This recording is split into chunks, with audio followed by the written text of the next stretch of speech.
ஸ்டாலின் எங்கள் கூட்டணி கட்சியிலே அங்கம் வைக்கின்ற கட்சி எல்லாம் ஒரே கொள்கையுடைய கட்சின்னு அப்படின்னா தனித்தனி கட்சி இருக்கு, எல்லாமே திமுகவோட சேர்த்திடலாம். அண்ணா திமுக பொறுத்த வரைக்கும் தேர்தல் வருகின்ற பொழுது கூட்டணி வைப்போம். கூட்டணி வேற கொள்கை வேற, கூட்டணி வேற கொள்கை வேற. திமுக அப்படி அல்ல, அதிகாரத்துக்கு வருவதற்கு கொள்கை விட்டு கொடுக்கின்ற ஒரே கட்சி திமுக கட்சி. கூட்டணி எதற்காக வைக்கிறோம்? ஓட்டுகள் சிதறாமல் இருப்பதற்கு கூட்டணி வைக்கிறோம். கூட்டணி வைப்பது ஓட்டுகள் சிதறாமல் இருக்க. அப்படி சிதறாமல் ஓட்டுகளை வாங்கிட்ட பொழுது வெற்றி கிடைக்கும். வருகின்ற சட்டமன்ற 2026 சட்டமன்ற தேர்தலில் அனைத்து இந்திய அண்ணா திராவிட முன்னேற்ற கழக தலைமையில் மிகப்பெரிய கூட்டணி அமையும். திரு ஸ்டாலின் எங்கள் கூட்டணி கட்சியிலே அங்கம் வைக்கின்ற கட்சி எல்லாம் ஒரே கொள்கையுடைய கட்சின்னு அப்படின்னா தனித்தனி கட்சி இருக்கு, எல்லாமே திமுகவோட சேர்த்திடலாம். அண்ணா திமுக பொறுத்த வரைக்கும் தேர்தல் வருகின்ற பொழுது கூட்டணி வைப்போம்.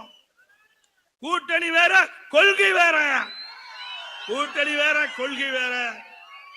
திமுக அப்படி அல்ல, அதிகாரத்துக்கு வருவதற்கு கொள்கை விட்டு கொடுக்கின்ற ஒரே கட்சி திமுக கட்சி.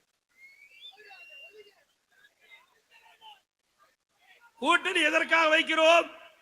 ஓட்டுகள் சிதறாமல் இருப்பதற்கு கூட்டணி வைக்கிறோம். கூட்டணி வைப்பது ஓட்டுகள் சிதறாமல் இருக்க. அப்படி சிதறாமல் ஓட்டுகளை வாங்கிட்ட பொழுது வெற்றி கிடைக்கும். வருகின்ற சட்டமன்ற 2026 சட்டமன்ற தேர்தலில் அனைத்து இந்திய அண்ணா திராவிட முன்னேற்ற கழக தலைமையில் மிகப்பெரிய கூட்டணி அமையும்.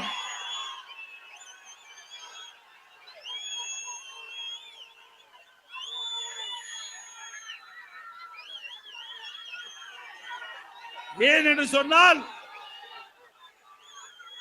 நம்முடைய எங்கே மேடையிலே வீட்டிருக்கின்ற நிர்வாகிகள், இங்கே வரி புரிந்திருக்கின்ற ஆசரை சகோதர சகோதரிகள், வெளியிலே இருக்கின்ற பொதுமக்கள் எங்கே சென்றாலும் எப்படியாவது கூட்டணி அமையுங்கள் என்று சொல்லுகிறார்கள். எதற்காக? நாம் வெற்றி பெற்று ஆட்சி அமைக்க வேண்டும் என்பதற்காக.